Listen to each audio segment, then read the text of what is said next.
أعوذ بالله من الشيطان الرجيم بسم الله الرحمن الرحيم وإذ قال موسى لقومه إن الله يأمركم أن تذبحوا بقرة قالوا وتتخذنا هزوا قال أعوذ بالله أن نكون من الجاهلين۔ تذکرہ چل رہا ہے بنی اسرائیل کا۔ یہاں سے ایک واقعے کی طرف اشارہ ہے اور بنی اسرائیل کا ہی۔ وَإِذْ قَالَ مُوسَىٰ، اس وقت کو یاد کیجئے جب موسیٰ علیہ السلام نے لِقَوْمِهِ اپنی قوم سے کہا إِنَّ اللَّهَ يَأْمُرُكُمْ أَن تَذْبَحُوا بَقَرَةً، بے شک اللہ تعالیٰ تمہیں حکم دیتا ہے کہ تم ایک گائے ذبح کرو۔ وہ گائے ذبح کرنے کا جو واقعہ اور قصہ آیا ہے اس کی طرف اشارہ ہے اور اسی کو بیان کیا گیا ہے۔ واقعہ یہ ہوا کہ بنی اسرائیل کا ایک شخص تھا، اس کی ایک بیٹی تھی اور اس کا ایک بھتیجا تھا۔ وہ شخص بہت ہی مالدار تھا، اللہ تعالیٰ نے اسے وسعت اور مالداری عطا فرمائی تھی۔ اب جو اس کا بھتیجا تھا تو وہ اس انتظار میں تھا کہ کب یہ بوڑھا چلا جائے، اس دنیا سے مر جائے اور میں اس کے مال کا وارث بن جاؤں، اور جو اس کی بیٹی ہے اس سے بھی میں شادی کر لوں، یعنی دو کام ہو جائے، میری شادی بھی اس کی بیٹی سے ہو جائے اور دوسرا میں اس کے مال کا وارث بن جاؤں۔ اب وہ اسی انتظار میں تھا اسی انتظار میں، لیکن دیکھا کہ بوڑھا جو ہے مر نہیں رہا ہے، بوڑھے کی عمر زیادہ ہو رہی ہے۔ اس نے ایک پلان بنایا، شیطان پھر ہر ایک انسان کے پاس آتا ہے، شیطان پھر دکھاتا ہے، راستے نکالتا ہے، کوئی نہ کوئی تدبیر نکالتا ہے۔ تو اس نے ایک پلان بنایا اور کہا کہ یہ تو مرنے والا ہے نہیں، البتہ میں ہی اس کو خود مار دیتا ہوں، اس کا کام تمام کر دیتا ہوں تاکہ میں اس کے مال کا بھی وارث بن جاؤں، اور اس کو مارنے کے بعد میں اس کی لاش کو کہیں اور ڈال دوں گا اور اس کے قتل کا ذمہ دار کسی اور کو ٹھہراؤں گا اور ان سے دیت بھی لوں گا تاکہ مجھے ڈبل مال حاصل ہو جائے۔ تو پھر اس نے کام کیا کہ بنی اسرائیل کی ایک جماعت تھی جو شریف لوگوں کی جماعت تھی، انہوں نے ان شر پسند لوگوں کو چھوڑ دیا تھا اور یہ ان سے دور ایک جگہ ایک قلعے میں رہا کرتے تھے، اور ان کا یہ کام تھا کہ رات کو جیسے ہی رات ہو جائے تو اپنا قلعے کی فاٹک، یعنی قلعے کا جو دروازہ تھا اور فاٹک تھی اس کو بند کر دینا، اور اندر کسی کو رات میں نہیں آنے دیتے تھے۔ اب اس نے کیا کام کیا کہ اپنے اس چچا کو مار دیا، چچا کو مار کے اس کے بعد اس کی لاش کو لے جا کر ان کی فاٹک کے باہر ڈال دیا، یعنی ان کے دروازے کے سامنے ڈال دیا انہوں نے، اور پھر تلاش کرتا ہوا گیا ادھر سے ادھر، ادھر سے ادھر۔ تو پھر وہاں جا کر جیسے ہی لاش، ابھی سے خود ڈالی ہوئی تھی لاش، لیکن وہاں گیا اور وہاں شور مچایا اس نے، اور جی ہمارے چاچے کو کسی نے مار دیا، ہمارے چاچے کا کسی نے مرڈر کر دیا اور اس کو کسی نے مار دیا جی۔ پھر انہوں نے، اس شخص نے وہ اس قتل کا ذمہ دار کس کو بنایا؟ قلعے والوں کو بنایا کہ ان قلعے والوں نے میرے چاچے کا مرڈر کیا ہے، میرے چاچے کو ان قلعے والوں نے مار دیا ہے۔ تو پھر وہ شخص، وہ جو قلعے والے تھے وہ بھی پریشان ہوئے کہ اب کیا معاملہ ہوگا، اب کیسے ہوگا، اب اس کو دیت دینی پڑے گی کیونکہ انہوں نے اس کو مارا نہیں تھا، قتل نہیں کیا تھا۔ پھر وہ حضرت موسیٰ علیہ السلام کے پاس گئے اور کہا کہ یہ شخص جو ہے ہم پر الزام لگا رہا ہے، بیجا الزام، ہم نے اس کے چچا کو نہیں مارا ہے لیکن یہ ہمیں قتل کا الزام لگا رہا ہے کہ آپ نے ہمارے چاچے کا جو ہے مرڈر کیا، ہمارے چاچے کو آپ نے مارا ہے۔ تو پھر حضرت موسیٰ علیہ السلام نے اللہ تعالیٰ سے دعا کی کہ اللہ ان کے لیے کچھ نہ کچھ تدبیر نکالی ہے۔ اللہ تعالیٰ نے حکم دیا کہ ان سے کہو کہ ایک گائے ذبح کرے، ان سے کہو ان اللہ یأمرکم ان تذبحوا بقرہ، ان سے کہو کہ ایک گائے ذبح کرے۔ لیکن بنی اسرائیل تو ماشاءاللہ بنی اسرائیل تھے، جب ان سے کوئی حکم دیا جاتا تھا، انہیں کچھ کہا جاتا تھا کہ ایسا کام کرو، یہ اس میں کچھ نہ کچھ نکالتے تھے، کوئی نہ کوئی نقطہ، کچھ نہ کچھ نکل جائے، اس میں سے کوئی نقطہ، کوئی رائے کا دانے کے برابر کوئی نقطہ نکل جائے۔ تو جیسے ان سے کہا گیا کہ ایک گائے ذبح کرو، انہوں نے کہا کہ موسیٰ علیہ السلام گائے ذبح کرنی اور مقتول، اس کا کیا تعلق ہے؟ ہمیں گائے ذبح کرنی ہے لیکن ہمیں مقتول کا پتہ لگانا ہے کہ قاتل، یعنی قاتل کون ہے، انہیں اس کو مارا کس نے ہے، تو گائے کے ساتھ اس کا کیا تعلق ہے؟ موسیٰ علیہ السلام نے کہا اللہ نے حکم دیا ہے، میں تھوڑی آپ سے کہہ رہا ہوں بلکہ اللہ کا یہ حکم ہے۔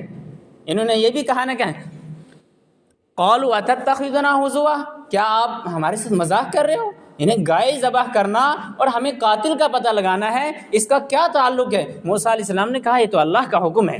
پھر ان سے کہا گیا کہ گائے ذبح کرو، پھر انہوں نے نقطے نکالنے شروع کر دیے کہ وہ کیسی ہونی چاہیے، پھر اللہ تعالیٰ نے بتایا کہ ایسی ہونی چاہیے، پھر دوبارہ سے اس کا رنگ کیسا ہونا چاہیے، جتنی قیودات انہوں نے بڑھانا شروع کر دی، اس کا رنگ کیسا ہونا چاہیے، اللہ تعالیٰ نے کہا کہ ایسا رنگ ہونا چاہیے، اور اسی طریقے سے پھر وہ کیسی ہونی چاہیے، اسی طریقے سے بڑھتے بڑھتے جتنا یہ آگے بڑھتے گئے اللہ تعالیٰ کی طرف سے جو قیودات اور اسی طریقے بڑھتی گئی، تو پھر آخر کار یہ ذبح کرنے والے نہیں تھے اس گائے کو، لیکن کیا کرتے جب اللہ کی طرف سے ایک ایک جو ہے نا قید بڑھتی گئی، انہوں نے رنگ کا سوال کیا، اللہ تعالیٰ نے رنگ بھی بتا دیا کہ اس کا رنگ کیسا ہو، انہوں نے دوسرا سوال کیا، اللہ تعالیٰ نے کہا کہ صفراء بقرۃ صفراء فاقع لونھا تسر الناظرین، اور اسی طریقے سے انہوں نے کہا کہ ہم پر یہ گائے متشابہ ہو گئی، کیسی ہونی چاہیے، پھر اللہ تعالیٰ نے کہا کہ ایسی ہونی چاہیے جس کے ذریعے سے نہ کھیت کو جوتا گیا ہو، نہ پانی نکالا گیا ہو سیرابی کے لیے۔ پھر یہ انہوں نے سوچا کہ نہیں، ایسا مسئلہ کام چلنے والا نہیں، اگر ہم ایسی آگے چلتے گئے ایسی قیودات لگ جائیں گی تو ہمیں یہ گائے ملے گی نہیں۔ تو پھر انہوں نے تلاش کرنا شروع کی، اور جیسے ہی تلاش شروع کی تو ایک لڑکا تھا جس کے پاس ایسی گائے ملی، تو یہ حضرت موسیٰ پھر یہ اس سے کہنے لگے کہ ہمیں یہ گائے دے دو، ہم آپ کو اس کے بدلے ایک گائے دیں گے۔ اس لڑکے نے کہا نہیں، بلکہ اس لڑکے کو یہ گائے کہاں سے ملی تھی، اس کا قصہ یہ ہے کہ وہ لڑکا اپنے والدین کا فرما بردار تھا، اپنے والدین کی خدمت کیا کرتا تھا۔ ایک مرتبہ وہ اپنے والد کے پاس بیٹھا ہوا تھا، اور والد کے پاس جو خزانہ تھا، ان کے پاس جو پیسہ روپیے تھے، اس کی چابی ان کے والد صاحب کے پاس تھی تکیے کے نیچے، اور ایک شخص آیا ہیرا بیچنے والا، اور اس لڑکے سے کہا کہ میں ہیرا بیچنا چاہتا ہوں۔ اس نے کہا کہ میں خریدوں گا آپ کا ہیرا، کتنی 70,000 روپے جو ہے نا قیمت طے ہو گئی۔ تو اس نے کہا کہ ٹھیک ہے مجھے 70,000 روپے دو۔ اس نے کہا کہ آپ کو تھوڑی دیر رکنا پڑے گا، ابھی میرے والد صاحب سو رہے ہیں، آرام کر رہے ہیں، جب یہ اٹھیں گے تو اس کے بعد میں آپ کو پیسے دے دوں گا۔ اس نے کہا کہ نہیں، اگر ابھی دیتے ہو تو 10,000 میں کم کر لوں گا۔ پھر اس لڑکے نے کہا نہیں، میرے والد صاحب اٹھیں گے، میں آپ کو 70 کے بجائے 80,000 دے دوں گا۔ اسی طریقے سے بڑھتے بڑھتے وہ تاجر جو نیچے آتا گیا یہاں تک کہ وہ 30,000 پر پہنچ گیا۔ اس نے 30,000 روپے قیمت لگائی اس ہیرے کی، اور وہ لڑکا بڑھتے بڑھتے 1 لاکھ تک پہنچ گیا۔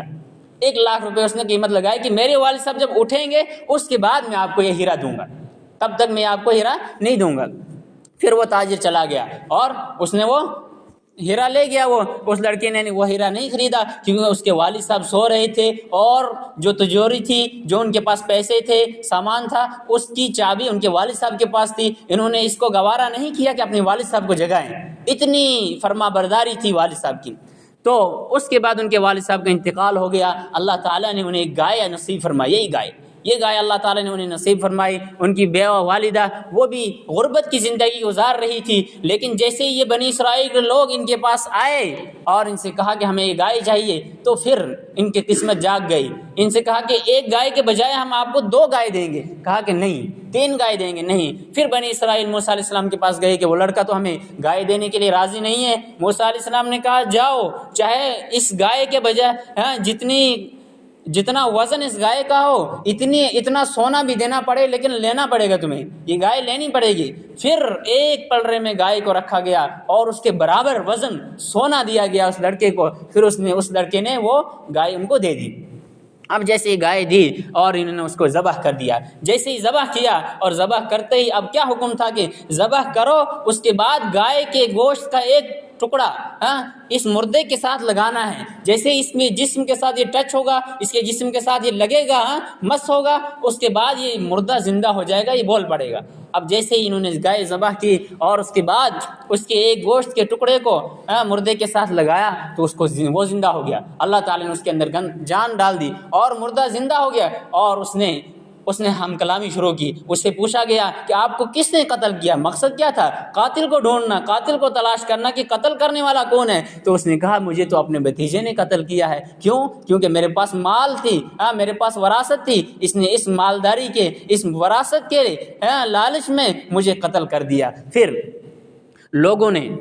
تو یہ تھوڑی دیر زندہ رہا، اس کے بعد اس کا انتقال ہو گیا، دوبارہ سے مر گیا۔ پھر لوگوں نے اس کے قتل کے ذمے اس بھتیجے کو قتل کر دیا، اس بھتیجے کو قتل کر دیا، حالانکہ اس کی کیا سوچ تھی کہ میں ایک تو قاتل اس کے قتل کا جو ہے ذمہ دار ان لوگوں کو بناؤں گا، دیت بھی لوں گا اور اس کی لڑکی سے شادی بھی کروں گا، اور اسی طریقے سے جو مال اور وراثت ہے اس پر بھی قبضہ کر لوں گا۔ لیکن لالچ جو ہے انسان کو ڈبو لیتی ہے، اور لالچ جب انسان کرتا ہے اور اس کے اندر حد سے بڑھ جاتا ہے تو وہ ڈبو لیتی ہے، تو اس کا بھی پھر قتل کیا گیا۔ بنی اسرائیل نے پھر اس کو بھی قتل کیا کہ آپ نے خود ہی اپنے چچا کو مارا ہے، اپنے چچا کا قتل کیا ہے، اس لیے آپ کو بھی قتل کیا جائے گا۔ تو اسی قصے کی طرف اس میں اشارہ کیا گیا ہے۔